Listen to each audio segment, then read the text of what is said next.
मी तर काही शिकलेली नाहीये माझ्या आईकडनं.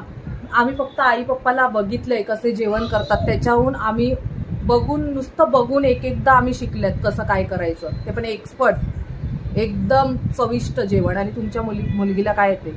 काहीच नाही येत. सगळ्याचं वाट लावते ती, काही तिला येत नाही. संस्कार बघा.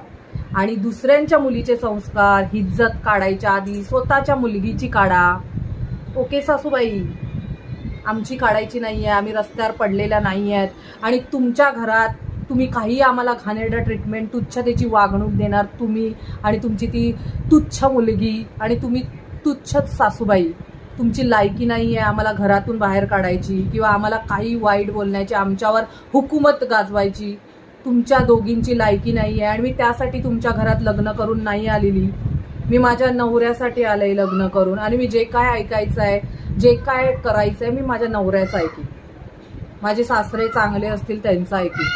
तुमच्या दोघींचं फालतू दोघींचं मी काही ऐकणार नाही. आणि माझे छळ मी तुम्हाला करून देणार नाही. समजलं? गेला तो जमाना, आत्ताचा नवीन जमाना आहे. समजलं? मिथुनदा माझ्यासाठी काहीतरी बोला नाही. हलकट सासू ननंद मला बेकार ट्रीट करत होत्या. तेरे नाम का कुत्ता पालो साले, भौंकने को आता नहीं और काटने को आ गया. हाँ, छोड़ यहाँ से.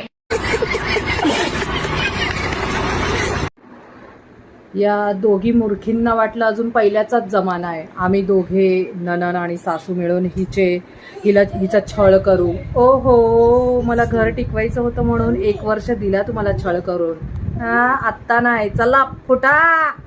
मारूंगी तुझे, बालों से पकड़ के चोटी से घसीटते हुए बीच बाजार लाकर तुझे मारूंगी. तुझे घुमा घुमा कर मारूंगी, गिरा गिरा कर मारूंगी, दौड़ा दौड़ा कर मारूंगी, भगा भगा कर मारूंगी, जूता भिगो के मारूंगी, सैंडल तोड़ के मारूंगी, सारी लिहाज छोड़ के मारूंगी, दोनों हाथों से मारूंगी, हाथ थक गए ने तो लातों से मारूंगी. और अगर